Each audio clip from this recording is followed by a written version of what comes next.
Assalamualaikum warahmatullahi wabarakatuh. Bismillahirrahmanirrahim.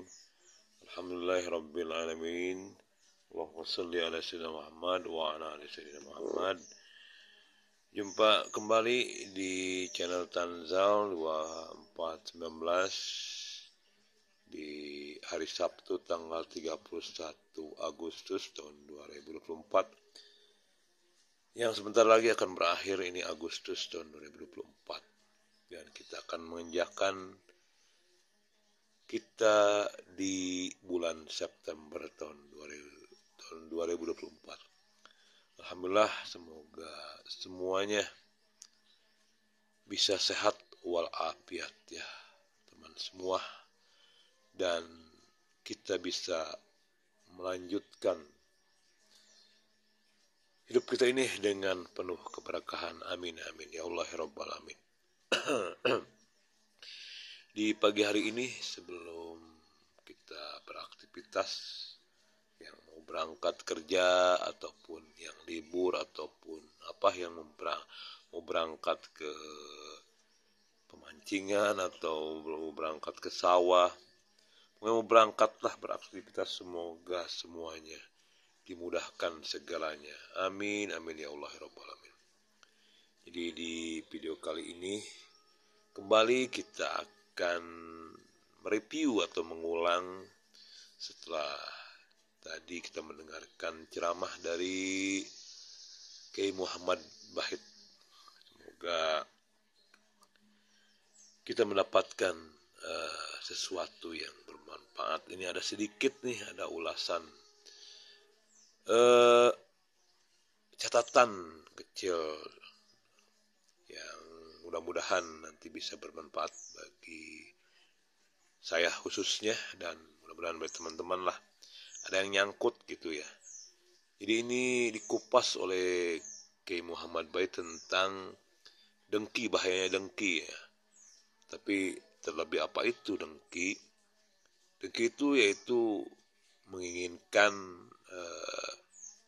nikmat yang ada pada diri teman-teman kita yang lain agar hilang gitu teman. Jadi dengki itu sifat yang ingin teman kita itu gimana gitu ya, agar hilang rezekinya atau nikmatnya gitu. Dan dengki itu bisa menyebabkan atau menimbulkan 5 perkara. Yang pertama, jika kita mempunyai dengki itu akan merusak ketaatan gitu. Jadi amal ibadah kita itu akan rusak jika kita mempunyai sifat dengki atau mempunyai sifat ingin atau agar nikmat atau teman yang ada pada diri teman kita itu hilang. Jadi kalau dengki dalam hati saja nih tidak terucap, maka amal ibadah kita bisa tidak diterima gitu. Jika dalam hati aja ya tidak terucap. Tapi jika terucap dengki kita, maka itu akan bisa amal ibadah kita itu tidak diterima, dan bahkan bisa membakar ibadah-ibadah kita, dan ibadah itu akan diberikan kepada orang yang didengki oleh kita. Ini bahaya ya dengki itu. Adapun kalau dengki itu lawan katanya nasihat. Kalau sombong itu tawadu, atau ria itu ikhlas. Jadi dengki lawan katanya nasihat. Apa itu nasihat? Yaitu selalu menghendaki kebaikan terhadap orang lain.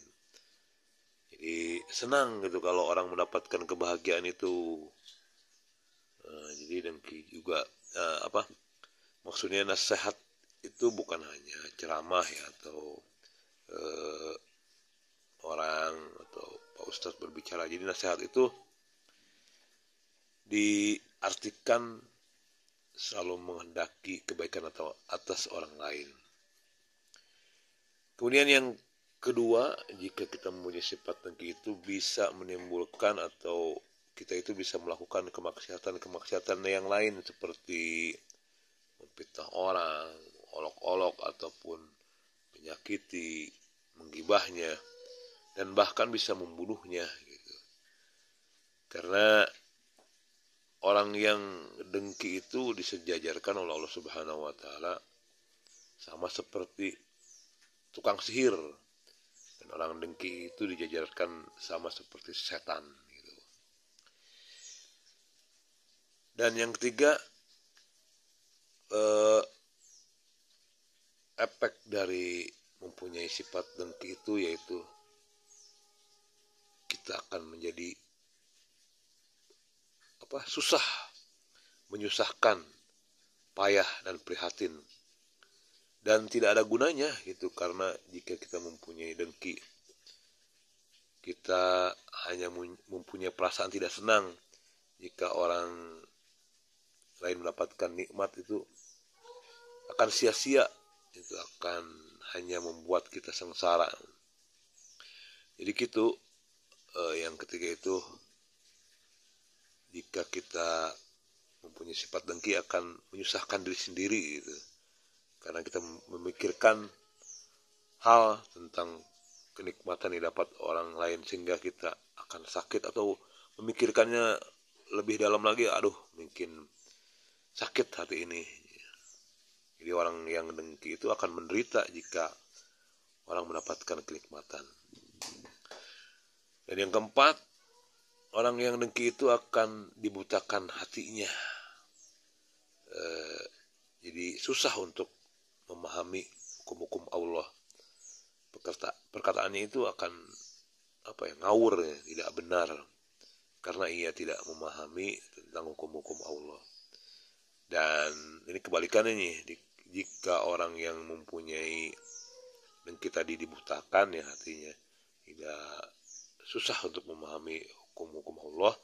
Tapi jika orang yang mempunyai sifat kebalikan dari dengki, yaitu nasihat, orang yang selalu senang jika teman kita mendapatkan kenikmatan, maka ia akan dimudahkan oleh Allah Subhanahu wa taala untuk paham